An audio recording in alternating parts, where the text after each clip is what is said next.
Bismillahirrahmanirrahim. Alhamdulillah wassalatu wassalamu ala Rasulillah wa ala alihi wa ashabihi wa man tabi'ahum bi ihsan ila yaumiddin. Ma'asyiral muslimin rahimani wa rahimakumullah. Kita akan melanjutkan pembacaan kitab A'lamus Sunnah Al-Mansyurah li'tiqadi Ta'ifatin Najiyatil Mansurah karya Syekh Hafidh Ahmad Hakami rahimahullah taala. Dan ini adalah pertemuan yang ke-54 yang pada pertemuan kita kali ini insyaallah kita akan mulai masuk pembahasan tentang al-iman bir rusul. Setelah pada pertemuan yang lalu telah kita selesaikan penjelasan dari penulis tentang al-iman bil kutub. Nah, di awal penjelasan tentang al-iman bir rusul ini, maka Syekh penulis kitab ini yaitu Syekh Hafidh Ahmad Hakami rahimahullah taala ingin menyampaikan kepada kita terlebih dahulu tentang dalil apa yang mendasari kewajiban kita beriman kepada para rasul. Maka beliau rahimahullah ta'ala mengatakan dalam pertanyaannya, ma dalilul imani bir rusul? Apa dalil yang menunjukkan akan wajibnya mengimani para rasul? Dan ini merupakan kebiasaan yang sangat bagus dari beliau dalam kitabnya ini, di mana beliau mengajari kita untuk mengembalikan semua perkara dalam agama kita kepada dalil-dalil yang datang dari Al-Quran ataupun hadis-hadis Rasulullah SAW. Karena memang dalam beragama kita wajib untuk mengikuti dalil, bukan dengan akal pikiran kita, bukan dengan perasaan kita. Nah, beliau mengatakan ma dalilul imani bir rusul? Apa dalil yang menunjukkan kewajiban iman kepada para rasul? Maka beliau menjawab, adillatuhu katsiratun minal kitabi was sunnah. Dalil-dalilnya cukup banyak, yaitu dari Alkitab dan As-Sunnah. Minha qauluhu ta'ala. Di antaranya adalah firman Allah Ta'ala, yaitu yang Allah Ta'ala sebutkan dalam surat An-Nisa ayat 150 sampai 152. Di mana Allah Ta'ala berfirman dalam ayat-ayat tersebut, innal ladzina yakfuruna billahi wa rusulihi ويريدون أن يفرقوا بين الله ورسله ويقولون نؤمن ببعض ونكفر ببعض ويريدون أن يتخذوا بين ذلك سبيلا أولئك هم الكافرون حقا وأعتدنا للكافرين عذابا مهينا والذين آمنوا بالله ورسله ولم يفرقوا بين أحد منهم أولئك سوف يؤتيهم أجورهم. Allah Subhanahu wa taala dalam ayat ini berfirman, sesungguhnya orang-orang yang kafir kepada Allah dan para rasulnya, wa yuriduna, dan mereka ingin ayyufarriqu bainallahi wa rusulih, ingin membeda-bedakan antara Allah dan rasul-rasulnya, wa yaqulun, dan mereka mengatakan nu'minu bi ba'dhin, kami beriman kepada sebagian, wa nakfuru bi ba'dhin, dan kami kafir kepada sebagian yang lain. Wa yuriduna ay yattakhidhu baina dzalika sabila, dan mereka menginginkan untuk mengambil antara hal itu sebagai jalan. Ini nanti akan diterangkan oleh para ulama yang akan kita sampaikan dari Syekh Abdurrahman As-Sa'di rahimahullah taala. Maksudnya adalah mengambil jalan antara al-iman dan kufur. Nah, ulaika humul kafiruna haqqan.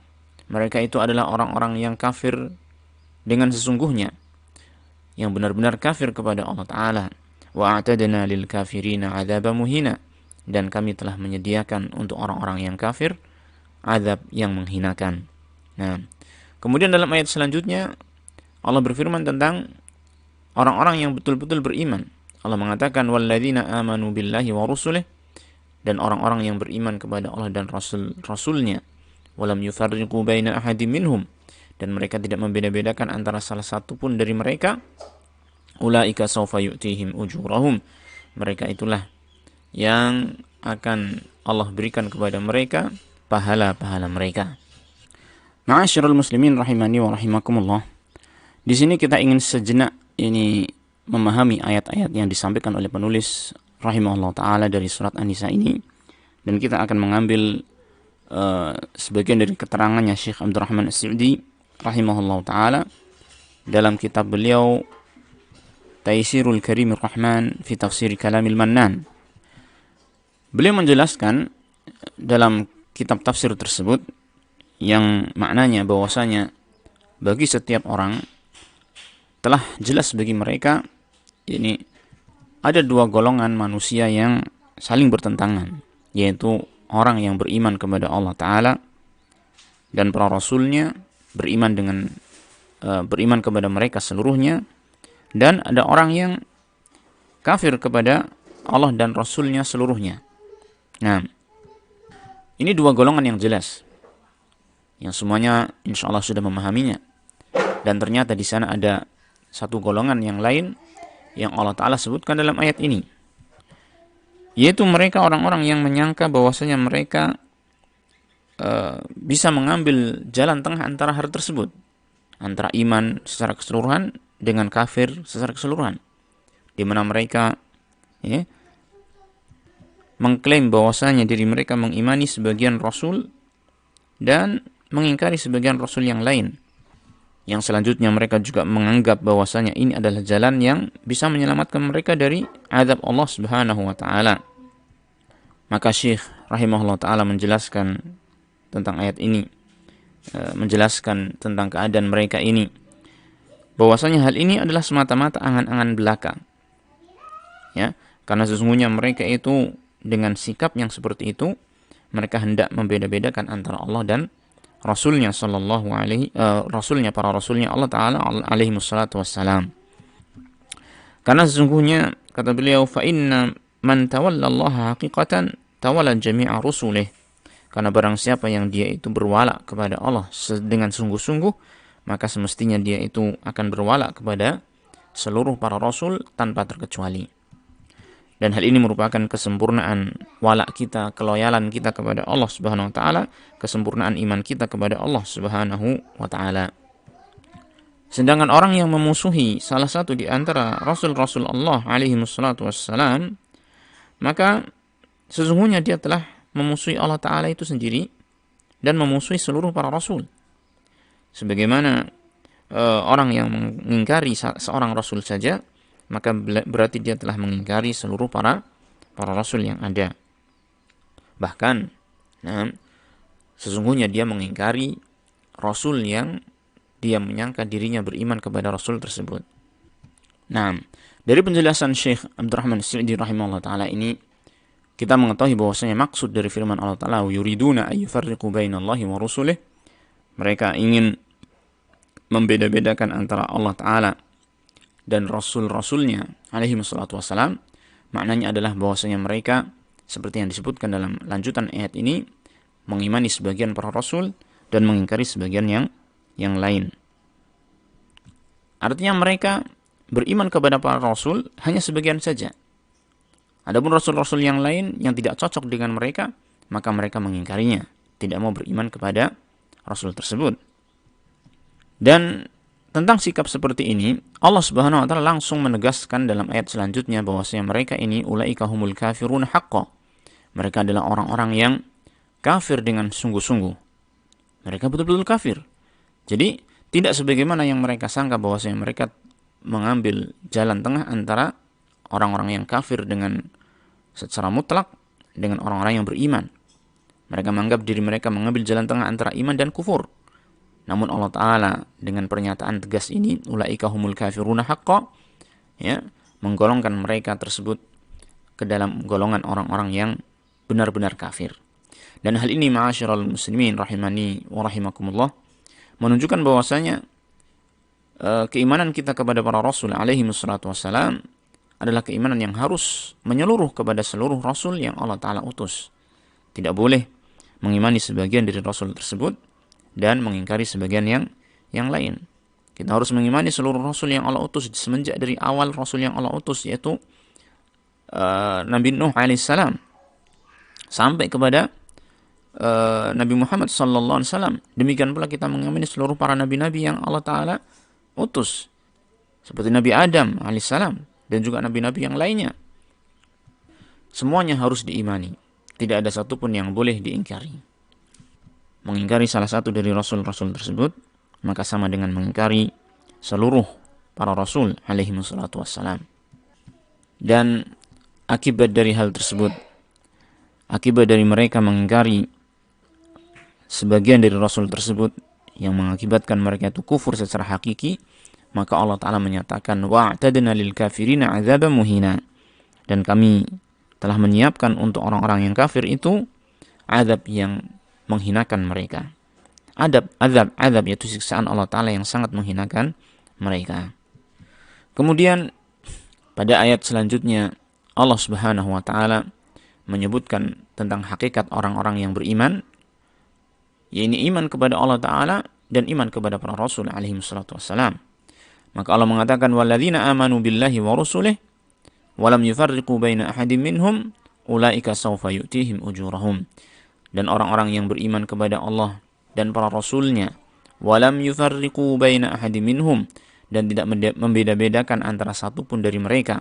Maksudnya tidak membeda-bedakan dalam hal keimanan.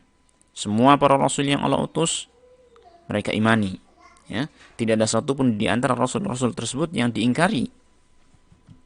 Nah, maka orang yang seperti ini yang betul-betul beriman kepada Allah dan seluruh para rasul alaihi wassalatu wassalam, maka iman mereka itu sah, iman mereka itu benar, dan Allah Ta'ala akan memberikan balasannya dengan mengatakan ulaika sawfa yu'tihim ujurahum. Mereka itulah yang Allah Ta'ala akan memberikan kepada mereka pahala-pahala mereka. Syekh Abdurrahman As-Sa'idi rahimahullah ta'ala menjelaskan tentang kalimat ini, ulaika sawfa yu'tihim ujurahum, mereka itulah yang Allah Ta'ala akan berikan kepada mereka balasan mereka, ay jazaa imanihim wa ma tarattaba alaihi min amalin salihin wa qawlin hasan wa khuluqin jamil kullun ala hasabi halih, yaitu balasan atas keimanan mereka, balasan atas amal soleh yang menjadi akibat atas keimanan mereka, yang timbul atas keimanan mereka, juga balasan terhadap perkataan baik yang muncul dari mereka dan akhlak yang indah yang muncul dari mereka. Nah, kullun ala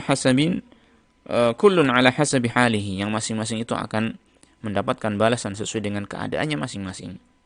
Dari kalimat penjelasan Syekh Abdurrahman As-Sa'idi rahimahullah ta'ala ini, kita bisa mengambil sebuah faedah pelajaran bahwasanya pahala yang akan Allah berikan kepada manusia, kepada hamba-hambanya, kepada hamba-hamba Allah Subhanahu wa ta'ala, maka itu memiliki syarat bahwasanya orang yang melakukan amalan adalah orang yang memiliki keimanan yang sah, ya, yaitu diantaranya adalah keimanan kepada Allah Ta'ala dan para Rasulnya alaihi wassalatu wassalam. Apabila orang itu memiliki keimanan yang sah, maka amalan-amalan mereka itu termasuk keimanan mereka, dan juga amal saleh yang mereka lakukan berupa salat, siam, zakat, dan juga sedekah dan lain sebagainya, amalan-amalan yang mereka lakukan, termasuk juga qaulun hasan, ucapan yang baik, dan juga akhlak yang mulia, itu semua akan diberikan pahalanya oleh Allah Subhanahu wa ta'ala. Berbeda dengan orang-orang yang kafir. Orang yang kafir, meskipun dia melakukan perbuatan yang zahirnya adalah baik, sangat baik dan sangat banyak, misalnya mereka memberikan bantuan-bantuan sosial kepada manusia, namun ternyata dalam diri mereka masih ada kekafiran, ya, mereka bukanlah orang yang beriman, ya, maka sama sekali mereka tidak akan mendapatkan pahala atas kebaikan-kebaikannya tersebut. Bahkan Allah Ta'ala mengatakan wa'tadna lil kafirina azaban muhina, dan kami telah menyiapkan azab yang sangat menghinakan bagi orang-orang yang kafir. Nah, kemudian di sini Syekh menyampaikan dalil yang berikutnya, yaitu dalil dari hadis Nabi Muhammad sallallahu alaihi wasallam. Beliau mengatakan wa qala an-nabiy sallallahu alaihi wasallam amantu billah wa rusulih. Nabi Muhammad sallallahu alaihi wasallam mengatakan, aku beriman kepada Allah dan para rasul Allah azza wa jalla. Hadis ini diriwayatkan oleh Imam Al-Bukhari dan Muslim sebagaimana disebutkan dalam catatan kakinya. Dan ini adalah sabda Nabi sallallahu alaihi wasallam yang beliau menyatakan diri beliau adalah orang yang beriman kepada Allah dan para rasul Allah Ta'ala seluruhnya. Maka ini merupakan pedoman dan teladan bagi kita semua bahwasanya kita pun seharusnya juga beriman kepada Allah dan seluruh para rasul tanpa membeda-bedakan antara Allah dengan rasulnya, dengan para rasulnya, ataupun membeda-bedakan antara satu rasul dengan rasul yang lainnya dalam hal keimanan. Dan sebenarnya masih ada banyak sekali dalil-dalil yang lain yang menunjukkan akan wajibnya mengimani para rasul alaihi wassalatu wassalam. yang barangkali nanti dalam penjelasan-penjelasan berikutnya kita akan mendapati sebagian di antara dalil-dalil tersebut. Dan pada kesempatan kali ini kita cukupkan untuk membaca satu poin ini saja dulu. InsyaAllah kita akan lanjutkan pembahasan berikutnya tentang makna al-iman bir-rusul. Apa yang dimaksud dengan iman bir-rusul akan diterangkan oleh penulis insyaallah ta'ala. Kita akhiri. Wassallallahu wasallam ala nabiyyina Muhammadin wa ala alihi wa sahbihi ajma'in. Wa akhiru da'wana alhamdulillahi rabbil alamin.